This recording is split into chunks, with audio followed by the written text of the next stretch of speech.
Oh, my bad. I like Hughie Fury as a fighter, but sometimes it seems as though he lacks a sense of urgency, right? You know, very skilled. What is he, the cousin of former still undefeated heavyweight champion Tyson Fury? He's 20-0 with 10 KOs. He's fighting for the WBO title on September the 23rd up in Manchester. I'm sure it's going to be Boxnation, BT Sport. And I wonder if we can get that on like an ESPN online or something. I want to see that here in the States without having to go through, hell. And also, Joseph Parker is co-promoted by Top Rank Boxing.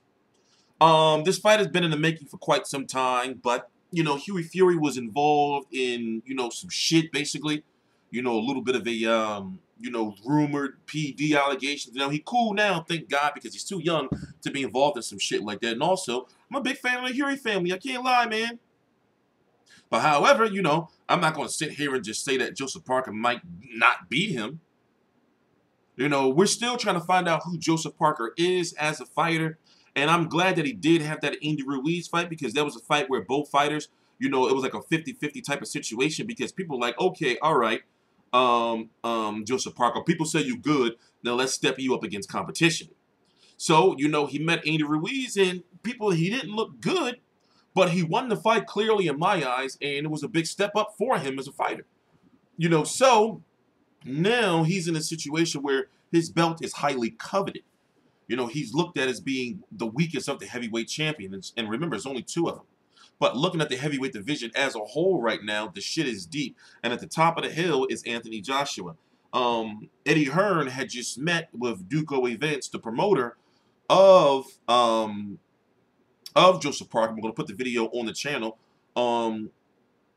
about a potential fight, because it's looking like the Vladimir Klitschko rematch is going to happen with Anthony Joshua, but it's not going to happen until like next year, meaning it's not going to happen this year. So it's looking like they want to go ahead and try to go after the winner of Hughie Fury and Joseph Parker. And if it's Joseph Parker, they can do that. And that way, Anthony Joshua will get closer, or Hughie Fury or Joseph Parker, to collecting all the Dragon Balls as far as being the IBF, WBA Super World, and the WBO champion. But it's all about Kubrat Pulev. So Kubrat Pulev has decided to take an exemption, and usually a mandatory is supposed to trump, a unification trumps a mandatory. So the IBF can't really get into the way, and Pulev can't really get into the way of Anthony Joshua and Eddie Hearn work out a deal to fight the winner of Parker versus Hughie Fury. And then Pulev would have to wait, and then they could possibly push it off even longer if they decide to go after Deontay Wilder, because Deontay Wilder's trying to cling on to his belt right now. The Bermain Stavern rematch is going to happen, looking like in September, or, maybe October or late September, because even though it'll be a career payday, Deontay Wilder doesn't want to fight Dillian Whyte. And that would involve Bermain Stavern taking a step aside, even though he said he wouldn't. And it's some politics involved with it. So I guess the point I'm trying to make is that the heavyweight division has like a bit of a Game of Thrones I've been talking about for a while now going on. When you have like you have like a bit of an unofficial tournament with guys, as I said, Anthony Joshua, Vladimir Klitschko, Deontay Wilder, Kubrat Pulev, Luis Ortiz, Joseph Parker's in the mix. And then you got guys on the outside looking in, who was in the mix, and Frezzo Quindo, is even in the mix. But Shannon Briggs was in the mix, fucked it up with a bad drug test. Lucas Brown was in the mix, fucked it up with a bad drug test. Alexander Povetkin was in the mix, fucked it up with a bad drug test. However, that situation is not over. It's put it this way. I had the court documents, and it's a lot of shit to read. But it's a lot of shit to decipher.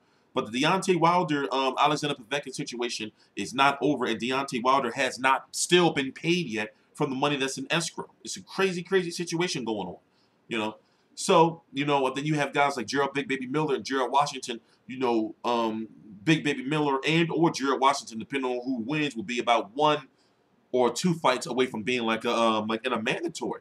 So the heavyweight division is deep right now.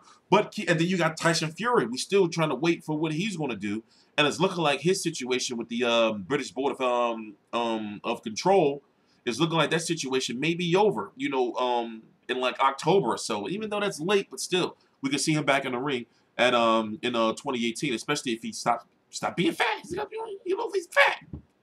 So when it comes to Joseph Parker versus Hughie Fury, looking at both fighters who really haven't really done anything, if you get what I'm saying, you know, obviously, you can say that Joseph Parker's resume is slightly better than Hughie Fury with guys like Alexander Dmytrenko, Carlos Takam, and Andy Ruiz. Looking at Hughie Fury, he's got Fred Kasi, you know, that you could really look at and be like, okay, you know, and outside that, there's nothing there. But in my opinion, Hughie Fury, you know, with the height, and Joseph Parker 6'4", Hughie Fury is about 6'6". Hughie Fury fights with his height. You know, he has very good boxing ability, but he's not known to be exciting. So it's one of those situations like where, you know, Joseph Parker is going to have to be the aggressor, and Hughie Fury, you know, can use the ring. He can move. You see what I'm saying? So he has the boxing skills. But Joseph Parker is, you can say, more experienced. And also, this could be the fight where Joseph Parker actually really shows us who he is. You know, because people still confused about him as a fighter. A couple of years ago, they were saying, yo, Joseph Parker's probably the only one that could beat Anthony Joshua.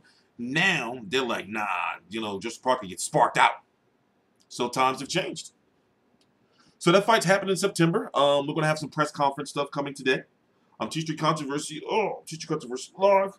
Please subscribe. All the links to my social media are right down below in the description box.